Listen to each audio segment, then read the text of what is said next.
Hey guys, so I was working on making a business sign, a LED neon strip business sign for a commercial local business, but I didn't have a soldering iron. It had been a while since I actually soldered, and I ordered one and it came in and I was excited and I went to try to use it, and I really had a problem with getting anything soldered at all. So I worked on it for a couple hours, tried it, I couldn't get it.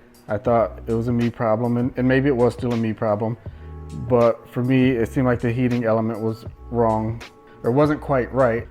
So I went and I tried another one. So the one that I got first was this orange one here. It's a really cool looking set, right? It's comes with the stand. I won't go through all the pieces it comes with, but the case it comes with is really nice and really cool.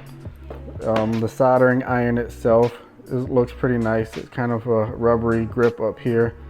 And then it has this manual dial here to set your temperature and then your on and off switch.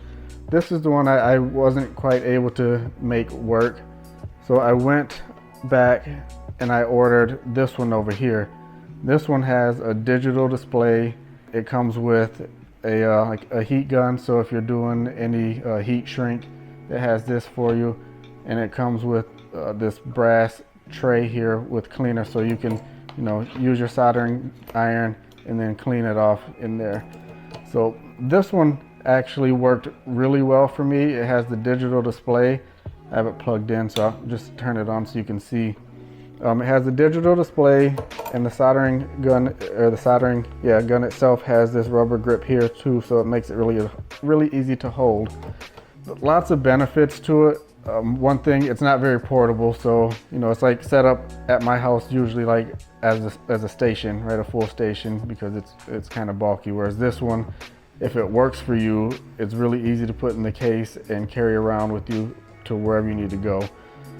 It's just for me, this one over here ended up being, I guess, the more user-friendly for me personally.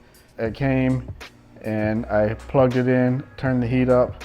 I didn't have to worry about flux or anything, and I soldered and it worked right away. Again, depending on what you need and what you're looking for, just this one for me personally worked better.